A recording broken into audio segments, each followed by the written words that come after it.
Welcome back to another class. What's up, Geely Pro?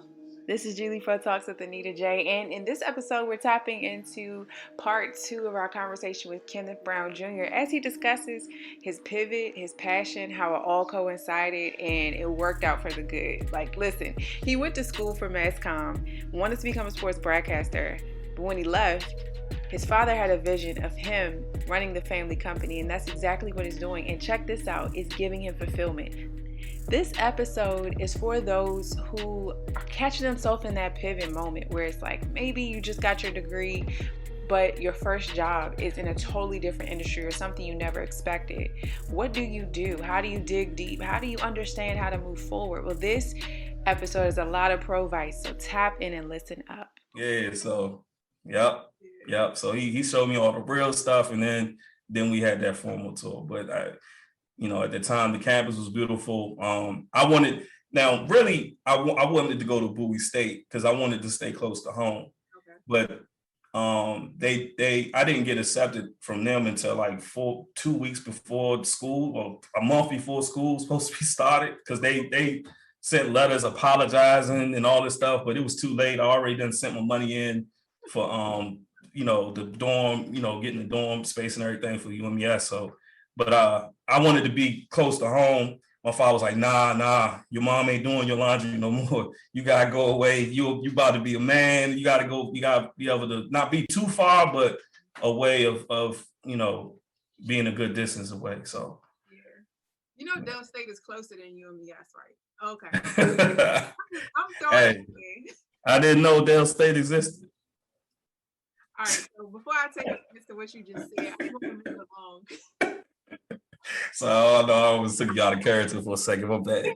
You know how we do. Look, after you got to UMES, you knew we existed because we had a legit homecoming. Facts. That right there. But Facts. What was that campus experience like for you? Like real quick, just touch on it. Yeah, it was cool. The first time being away from home, I never been away from home. So I was homesick, but then as time went on, that was the less phone calls my mother and my parents got from me. So, I started getting used to being on my own, if it felt good to actually be on my own and just enjoy, being amongst friends and going to class, partying on weekends, and the college. I had a dope college experience. It was really weekends, all of that. Like, yeah, it was dope. No shame. Like seriously, we all did it. Yeah, it was dope though. Yeah. Still freshman year Kenny at UMES today. Wow, that's deep. That is deep. What I would tell the freshman year Kenny is don't fear, like take fear out of it. The fear of, when I say fear, stepping out of your comfort zone. You get what I'm saying? Without struggle, there's no progress. You get what I'm saying? So you got to go through things to be successful. Success just don't fall on anybody. They got a story. Everybody that's been successful in this world got a story of when they fail. So I would tell them to take the fear out of all aspects of life, not just school, everything. And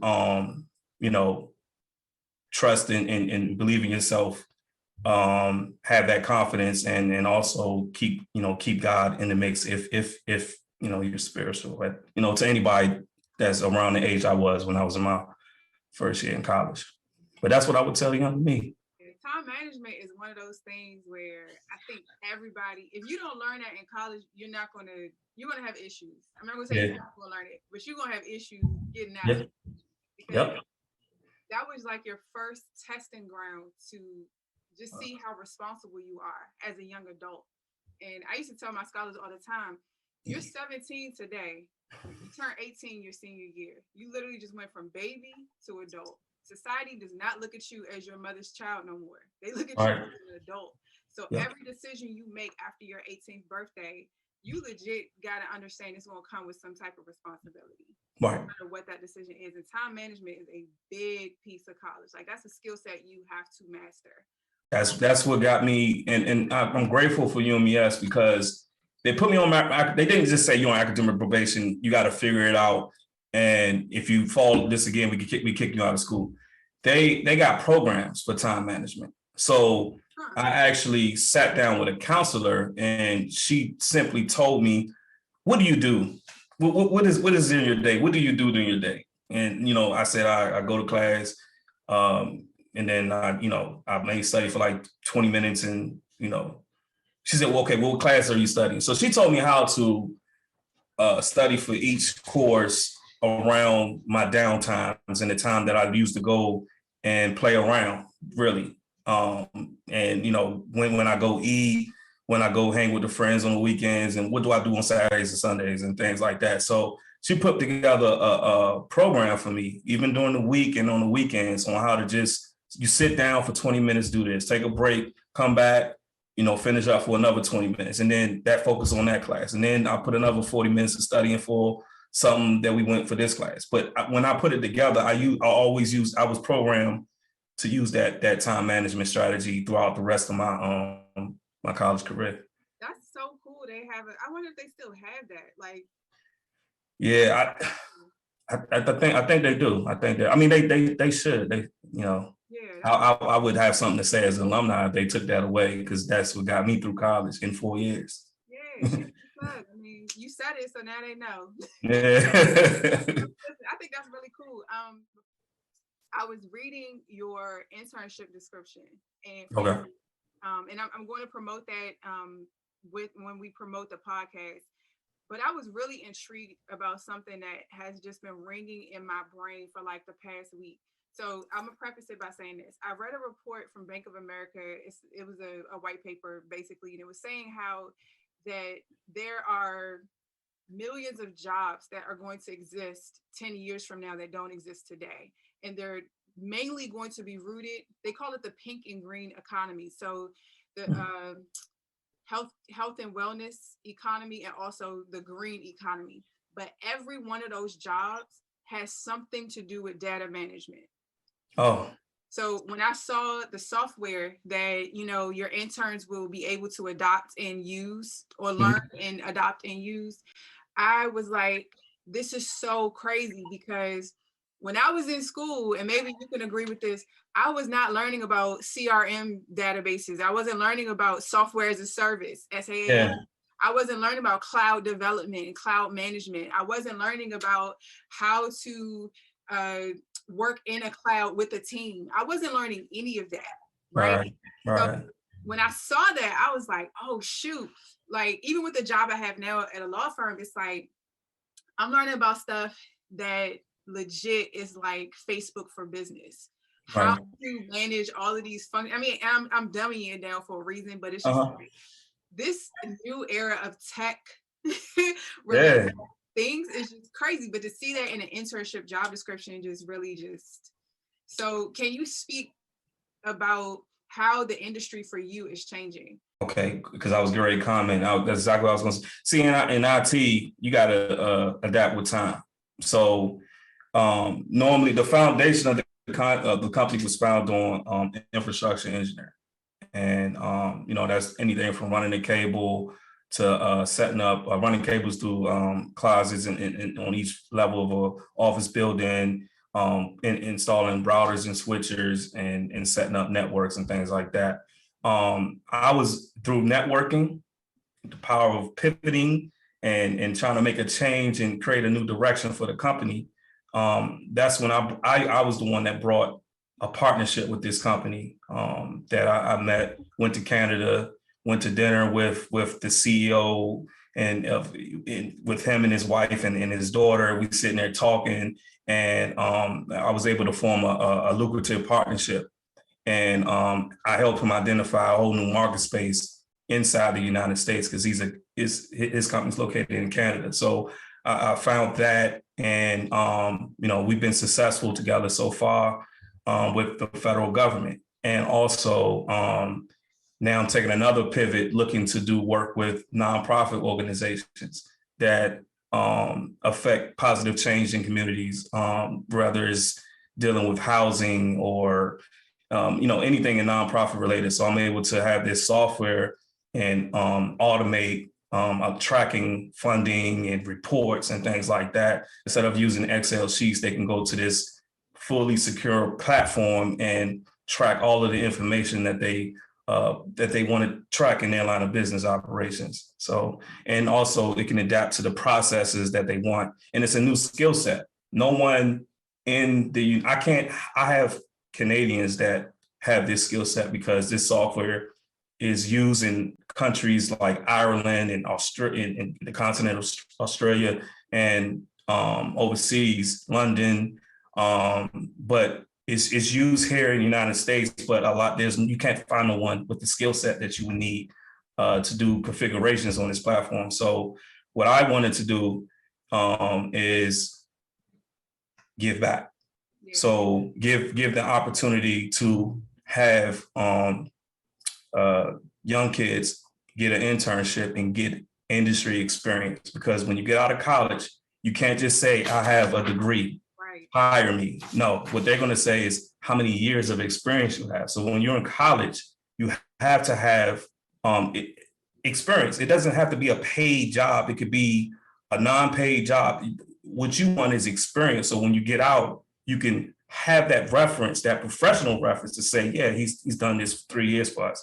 That is so interesting because 5 or 6 years ago, this wasn't being introduced. Right. But now you're trying to cultivate a generation that is going to use it in your business. Yep. So you have to be a visionary.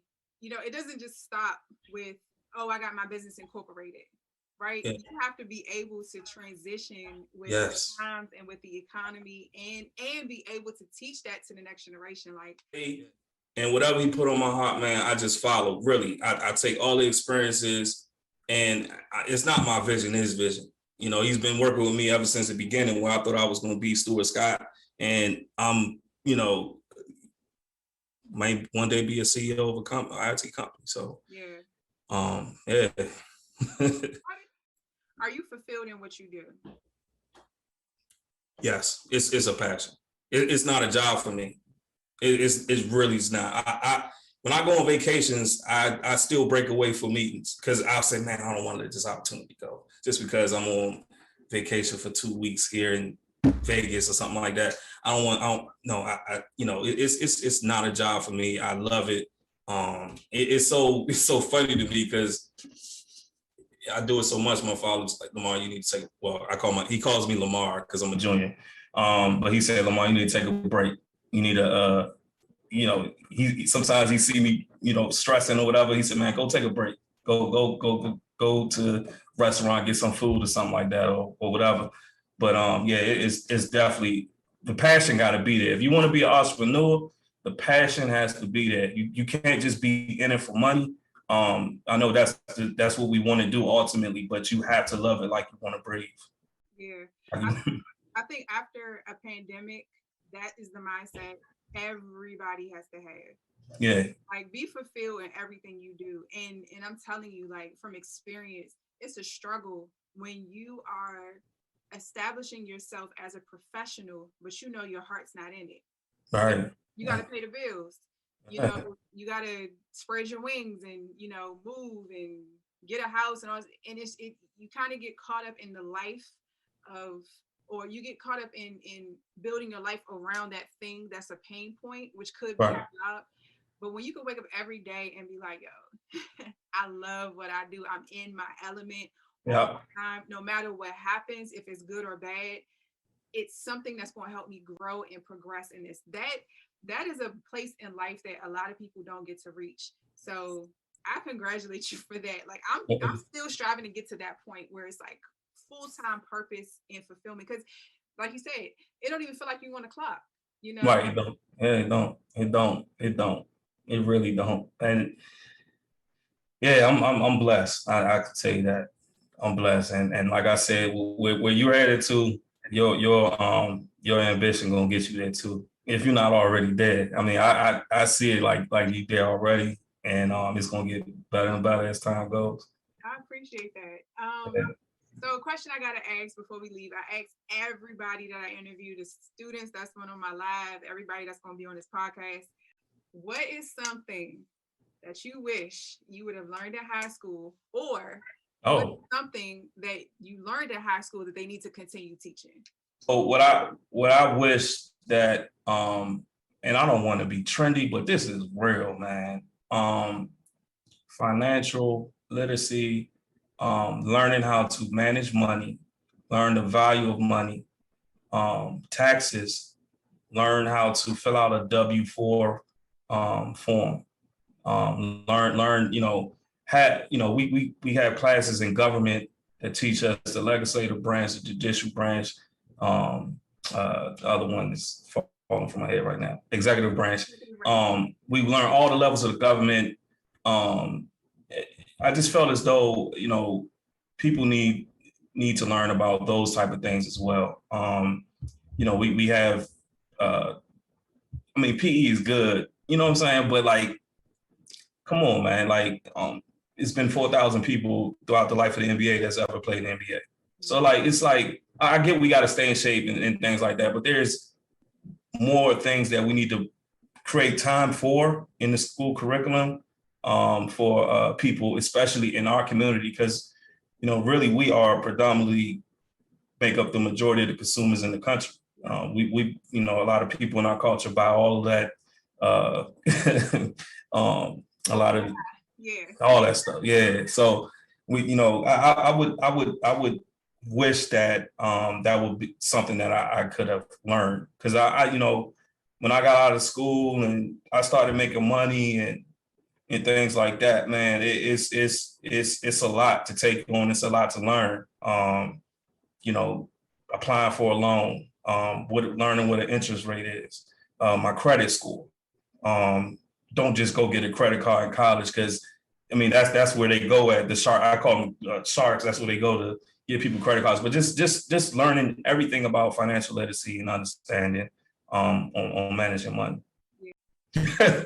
That's like an echo for everybody. Seriously, everybody's saying that 18 years old to 30 something years old, saying the same thing. So yeah. And it's personal and it's professional. It's not just financial literacy for my own part. Going into corporate America, if I'll say it like this, the first time I knew what a venture capitalist was, I was probably 7 years into my career. That's terrible. Yeah. Like 7 years out of college, and I'm just learning what private equity is, learning about capital markets. Right. That's not cool. Because like, just think about this. You're 21, 22 out of college, and you're sitting across from someone and they ask you, so how much what's your salary requirement?